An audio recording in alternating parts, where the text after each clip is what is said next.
primeira é sobre a reforma salarial, os propósitos que esta reforma pretende alcançar. A segunda componente é relativa ao ponto de situação sobre o pagamento de salários, portanto, do mês de outubro. E no final vamos discutir o processo de gestão das reclamações que têm surgido neste processo. Primeiro, como estamos todos recordados, esta reforma tem como propósito assegurar a racionalização, portanto, das tabelas salariais. Num passado, nós tínhamos cerca de um pouco mais de 103 tabelas dispersas, com incentivos diferenciados de setor para setor, o que concorria para a redução dos níveis de competitividade, portanto, no seio da função pública, como também dificuldades, portanto, de atração, retenção e realocação de funcionários. Então, o propósito é, portanto, alcançar algum equilíbrio no que diz respeito às tabelas salariais, trazendo, portanto, todo o sistema de remunerações, portanto, tendo como referência o nível salarial, portanto, a construção da tabela salarial única. As vantagens que é preciso frisar é que estas diferenciações que existiam na remuneração de setor a setor, com bónus e incentivos específicos, portanto, passam a integrar o salário base, o que, do ponto de vista de benefício após a reforma, o funcionário sai, portanto, com vantagens, porque os subsídios que outrora não eram pensionáveis passam a ser pensionáveis porque passam a integrar o salário base. Então, nós vamos para uma situação em que a estrutura do salário é tal que a componente relativa ao salário base representa, portanto, o grosso, ou um pouco mais, portanto, um pouco mais de 90% ou mais de 2/3 daquilo que é o salário, o que é muito importante. Mas é preciso também recordar que todo o pressuposto que nós assumimos no processo de implementação desta tabela passa por assegurar a sustentabilidade salarial, portanto, a médio e longo prazo, naturalmente permitindo que os encargos com salários e remunerações não extravasem a limites que são consideráveis, portanto, aceitáveis, ou limites que a economia moçambicana tem capacidade de absorver. O que significa que as despesas com salários e remunerações, que atualmente situam-se próximo de 13,5% do produto interno bruto, a médio e longo prazo, portanto, irão reduzir, portanto, alcançando 12% e, portanto, nos anos subsequentes, convergindo para cerca de 10% a 9% do produto interno bruto. O que significa que o país vai poder libertar recursos que outrora, portanto, eram drenados para suprir as necessidades salariais, para atender despesas de desenvolvimento, o que é mais importante para assegurar o crescimento da economia. Este é o primeiro ponto, sobre a arquitetura da tabela salarial única. O segundo ponto que gostávamos de partilhar com a sociedade, os cidadãos, é relativo ao processo de pagamento de salários. Normalmente, o processamento de salários inicia 5 de cada mês. São preparadas as folhas de cada setor, são devidamente verificadas, são remetidas aos setores para a validação e conformidade. No entanto, o mês de outubro foi atípico, na medida em que o processo de pagamento de salários começou com um ligeiro atraso, decorrente da necessidade de assegurar a revisão pontual da lei. Esta lei, se estamos todos recordados, foi aprovada na especialidade no dia 12 de outubro e nós iniciamos o processamento de salários no dia 15. Portanto, estamos a falar um processamento que levava um atraso de cerca de 10 dias. No entanto, todos os esforços estão sendo feitos para assegurar que o pagamento de salários, portanto, seja feito até ao final do mês. Naturalmente, podemos exceder 2 dias, mas o princípio é que o pagamento tem que ser efetuado até ao final do mês. Só para termos uma ideia, depois da aprovação pontual da lei, iniciou o processo de enquadramento dos funcionários em níveis e carreiras, portanto, em níveis salariais compatíveis com carreiras definidas na lei de base, que foi aprovada em dezembro, se estamos todos recordados, E esse exercício foi muito rapidamente feito, concluído, porém, havia necessidade dos setores validarem. Os setores têm que verificar se na sua folha salarial os nomes dos funcionários que constam, portanto, são reconhecidos. Esta é uma verificação importante. Verificar se os salários que estão sendo, portanto, calculados refletem os critérios aprovados na lei e, portanto, são compatíveis com o nível salarial para o qual o funcionário foi enquadrado. E este exercício sentimos que, em alguns casos, houve setores que prontamente validaram, mas outros setores, como é natural, solicitaram mais horas, relativamente mais dias, para apurar, de facto, se as folhas estavam em condições de serem, portanto, pagas, através da geração de ordens de pagamento, e conseguimos realizar progressos significativos. Só para termos uma ideia, até, portanto, ao final do dia de ontem, do universo de pouco mais, de cerca de 390 mil funcionários, 353.800 funcionários já haviam sido enquadrados na TSU. Portanto, estamos aqui a falar de um pouco mais de 90% dos funcionários, da população dos funcionários, e 306.271 funcionários já haviam sido efetivamente pagos. Então, estamos a falar de uma taxa de sucesso relativamente aos funcionários enquadrados na ordem de 87%. Há, no entanto, folhas que estão neste momento, cujo processo de validação fechou esta manhã, e a nossa expectativa é que até o final do dia de hoje consigamos pagar todos os funcionários enquadrados na TSU. Este é o esforço que estamos a fazer. A terceira questão que eu gostava de discutir é o processo de gestão de reclamações.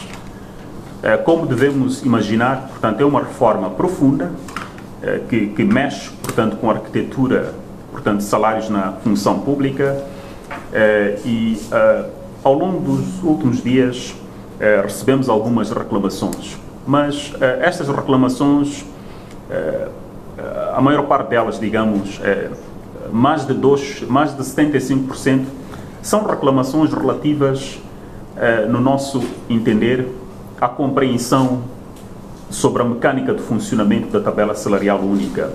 E para suprir este gap de informação, estamos a envidar esforços para comunicar cada vez mais e explicar como é que a tabela funciona.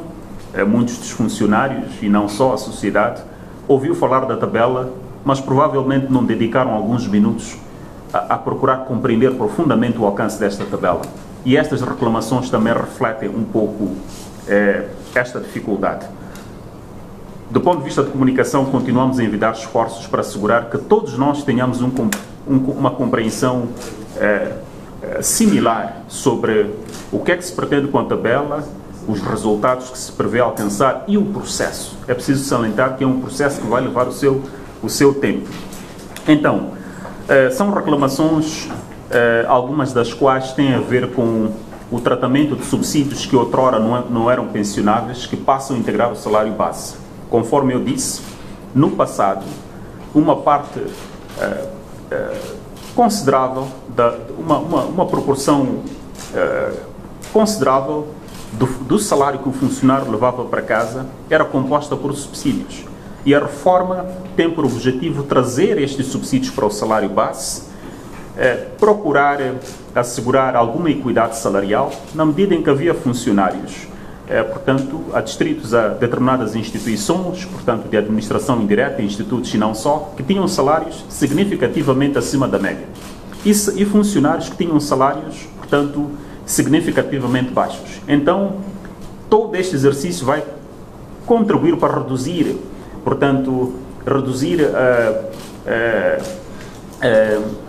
reduzir o hiato que existe entre os salários significativamente mais altos e os salários médios, por um lado, mas também entre os salários mínimos e salários de carreiras mais baixas e os salários médios. Então, a questão que se coloca é o tratamento desses subsídios. Passando a integrar o salário base, passam a ser pensionáveis e alguns funcionários em alguns setores questionam como é que estão a ser tratados. Para o efeito, foi criada uma comissão multissetorial de enquadramento que tem um mandato de 1 ano e a mesma tem como responsabilidades assegurar a recolha, tratamento e, portanto, esclarecimento de questões relativas a reclamações de toda a índole, de todos os setores. E o que nós temos encorajado é que reclamações são bem-vindas e é normal, não podem ser vistas como algo atípico. É normal, o mais importante é como é que estamos estruturados para atender tempestivamente a estas reclamações. Esta comissão a que fiz alusão tem um prazo de 15 dias da data de recepção da reclamação para fazer o seu tratamento, que pode resultar na correção do reenquadramento, portanto, no pagamento de diferenças, no caso em que o funcionário passa a oferir um salário relativamente inferior àquele que oferia. Devo referir que, no que concerne esta matéria, a Lei de Bases identifica, portanto, um subsídio de ajustamento. O subsídio de ajustamento visa compensar os funcionários que, eventualmente, por conta da TSU, portanto, passam a receber um salário com diferenças ligeiras, portanto, em relação ao anterior. Então, este subsídio compensa por esta redução para assegurar que, no mínimo, o funcionário não se sinta lesado. No mínimo, ele tem que receber um salário não inferior àquele que oferia anteriormente. Então, são essas as considerações. E, por fim, ainda no que diz respeito às reclamações, nós registramos esta manhã, no átrio do edifício do Ministério da Economia e Finanças, portanto, uma aglomeração, funcionários que, das informações que colhemos após um encontro com os representantes, estavam a concertar posições. São reclamações específicas, é preciso frisar, na medida em que os funcionários no passado, na área de economia, portanto na área de finanças, como era chamado no passado, oferiam um salário diferenciado. Para além do salário base, portanto, incidia sobre o mesmo um bónus de 75%. E havia a distribuição de componentes relativas portanto, às multas que o setor gerava. E os funcionários, portanto, queriam ter informações sobre como é que estavam sendo tratadas estas remunerações específicas do setor. E tivemos o cuidado de explicar, após uma reunião com uma comissão eleita para o efeito, que a filosofia da TSU é assegurar que todos os subsídios, portanto, sejam integrados no salário base. Naturalmente, os funcionários que estavam com um salário significativamente mais alto que a média, com a TSU, não vão perder os seus direitos, mas o nível de incremento marginal, o incremento é marginalmente pequeno. E nós tivemos que explicar que quaisquer reclamações são bem-vindas e elas serão tratadas, portanto, em sede da comissão que foi criada para dirimir, portanto, as questões que possam surgir neste processo. E, para terminar, as reclamações de todos os setores e quaisquer, portanto, situações que surjam serão devidamente analisadas e atendidas em conformidade. Então, são essas as questões que nós gostávamos de partilhar com a sociedade e gostávamos de encorajar. É preciso serenidade. É preciso serenidade, é um processo complexo, é um processo que vai levar o seu tempo. É preciso frisar que o enquadramento é apenas uma primeira etapa.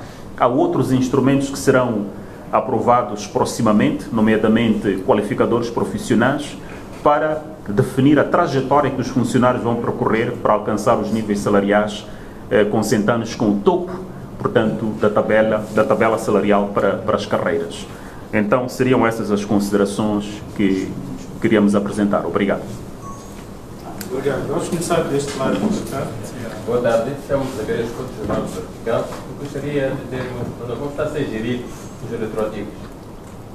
Retroativos salariais, como Sua Excelência o Ministro das Finanças referiu há vários dias, serão atendidos no mês de novembro e dezembro. A nossa prioridade é assegurar o pagamento de salários retroativos, até para ter uma compreensão mais profunda das dinâmicas da folha salarial, mas todas as condições estão criadas para que até o final do ano consigamos pagar os retroativos que são devidos aos funcionários.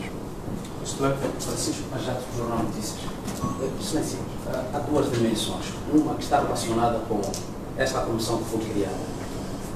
Dentro do princípio de transparência, como garantir que os assuntos tratados em sede da comissão com os diversos grupos institucionais possam, de facto, ser validados com as respostas significativas e a sociedade tome conhecimento que, de facto, estas reclamações estão a ser devidamente atendidas. Haverá, de tempos em tempos, um período de comunicação com a imprensa, em jeito de conferências de imprensa, por exemplo, para nós também podermos colocar questões a esta comissão e garantir que haja transparência. Foi atendida essa questão. A outra relaciona-se com a questão, de facto, dos salários. O que eu gostaria de ter entendimento é se, de facto, a reclamação, por exemplo, do grupo de médicos está a ser tida e achada, visa o facto deles reclamarem que os seus salários foram reduzidos e até há números que estão a ser partilhados, à volta mais ou menos de média de 30 mil meticais. As Excelências estão a dar uma explicação interessante. O que eu gostaria de perceber é estes valores de acréscimos são para atender aos salários que foram reduzidos ou justamente para uma outra dimensão que nem tem nada a ver. Muito obrigado. Obrigado pela questão. Primeiro, se calhar, em relação à primeira questão, a Comissão tem um mandato, portanto, de 1 ano. Ela tem um prazo de 15 dias para dirimir potenciais reclamações que a ela sejam remetidas. E, portanto, esta Comissão funciona com base em determinados instrumentos. O que a Comissão faz é estudar a reclamação remetida pelo funcionário e procurar verificar se esta reclamação se compadece com os preceitos que constam da Lei de Bases. A Comissão não trabalha, portanto, num vazio. A Lei de Bases, portanto, é um instrumento fundamental, porque é lá em que constam os critérios para o enquadramento do funcionário, é na Lei de Bases que constam os subsídios, a base de incidência desses subsídios e, portanto, toda a questão relativa à arquitetura. A Comissão, depois de dirimir, é preciso realçar que é uma Comissão que integra técnicos com várias especialidades, alguns mais com cunho financeiro e outros que percebem de matérias de carreiras. E é produzida uma resposta ao funcionário e, havendo correções, estas correções são prontamente atendidas. E temos é que esperar que as reclamações vamos levar tempo. Esta Comissão não é por acaso que ela tem mandato de 1 ano, é mesmo por termos consciência de que, dada a complexidade deste exercício, e mesmo porque, atendendo ao facto de que alguns funcionários na reclamação acabam espelhando aquilo que é o grau de entendimento sobre este projeto da TSU, é uma oportunidade que nós temos de reforçar a nossa comunicação, esclarecendo todas as questões que possam surgir. Portanto, a Comissão, de tempos em tempos, certamente, acolhemos favoravelmente a sugestão, ela virá a público. Bom, temos instrumentos próprios, ela não tem que necessariamente vir a público, o que ela tem que fazer é comunicar ao funcionário o resultado da análise da sua petição. Mas, havendo necessidade, poderemos encontrar mecanismos apropriados para poder partilhar a natureza das reclamações com o público à medida que formos implementando a tabela salarial única. A segunda questão é relativa a algumas diferenças no salário que os funcionários estão a oferir. Em princípio, nos termos da TSU, é preciso perceber que, creio que a TSU, o propósito não é engendrar incrementos salariais. Eu penso que aqui há um problema de compreensão. Temos é que clarificar. A TSU visa, portanto, racionalizar, as tabelas salariais, assegurando um equilíbrio salarial entre as mesmas carreiras profissionais, nas mesmas instituições, assegurar, portanto, que até a justiça salarial. Não podemos ter situações de funcionários na mesma carreira, mas que estão adstritos, portanto, a setores diferentes, que têm salários significativamente diferentes. Há um problema de justiça. Se todos temos as mesmas competências incorporadas, sabemos gerar os mesmos resultados, em princípio, a remuneração tem que refletir o que nós acrescentamos, o valor acrescentado que nós permitimos o Estado obter. E esta tabela tem este princípio de equidade e justiça salarial. Então é preciso frisar. Os aumentos naturalmente acontecem porque não estamos a integrar subsídios que não eram outrora pensionáveis para o salário base. O que significa que na vizinhança do desligamento, o funcionário carrega um salário pensionável mais robusto. Então esta incorporação é que gera essas diferenças, mas reitero, de acordo com os preceitos da lei de bases, nos casos em que os funcionários, por conta da TSU, da implementação da TSU, por qualquer razão, se constate que estão com um salário ligeiramente inferior ao que outrora oferiam, nós temos um subsídio de ajustamento. Este subsídio de ajustamento visa repor, assegurar que o funcionário não conhece uma redução no seu salário. Portanto, no limite, o funcionário tem que ter um salário não inferior ao anterior.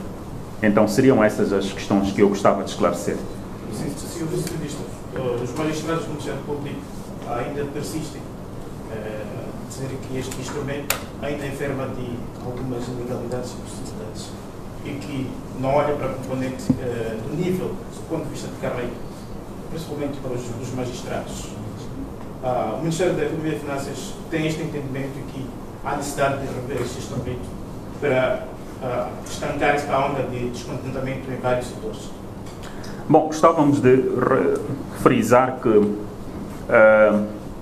antes da submissão da proposta de revisão pontual da Lei de Bases, no início do mês de outubro,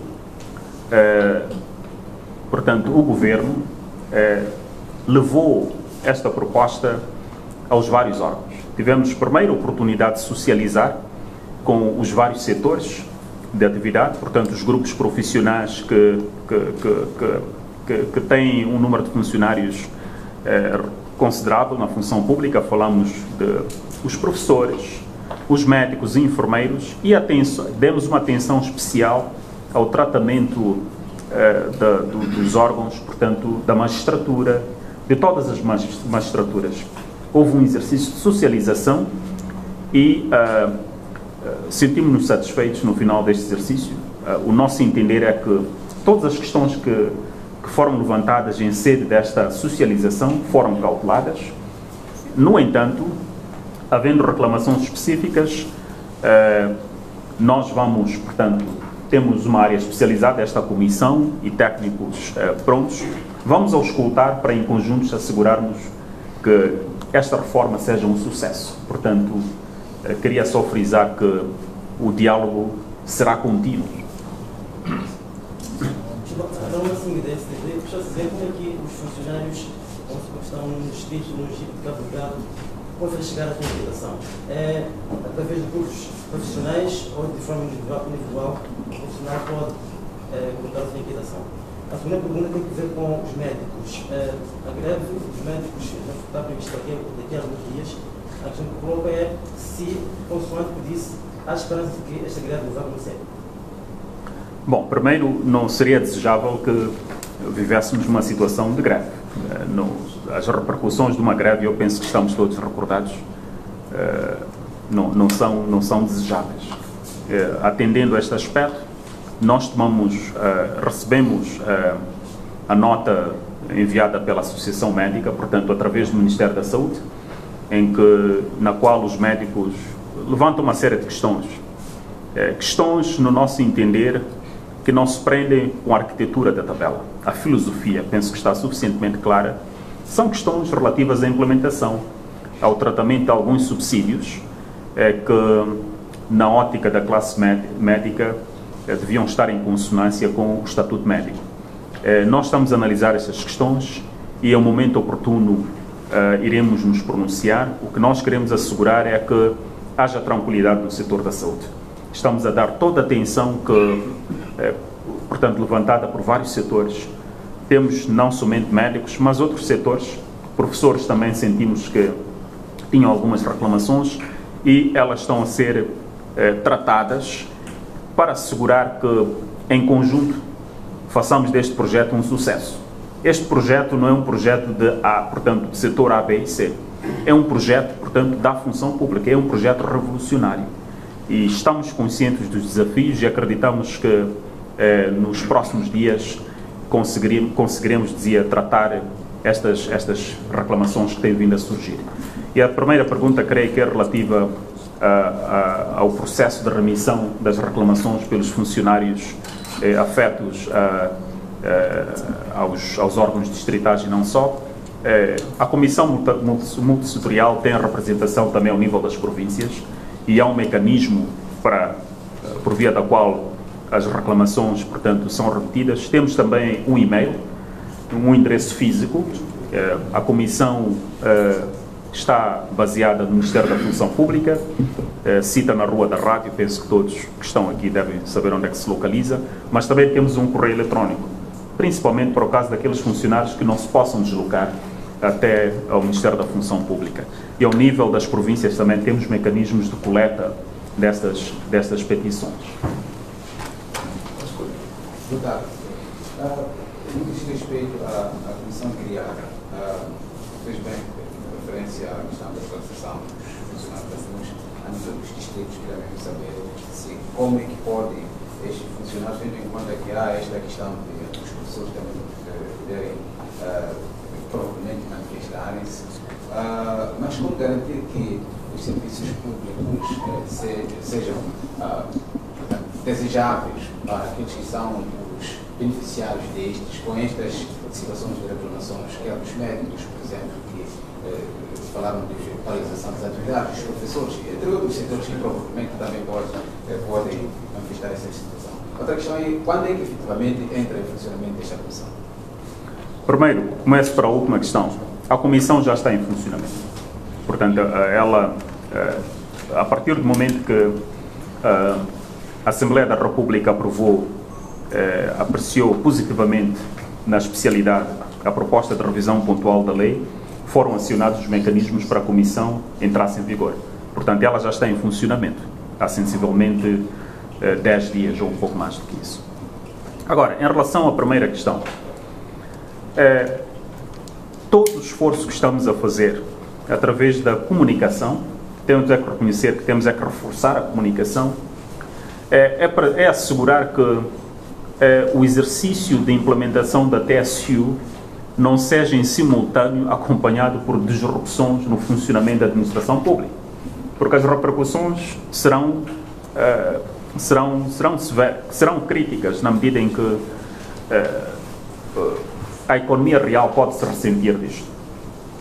Nesta senda, nós estamos organizados para, logo que constatarmos que, portanto, hajam reclamações de vários setores, primeiro compreender a natureza da reclamação.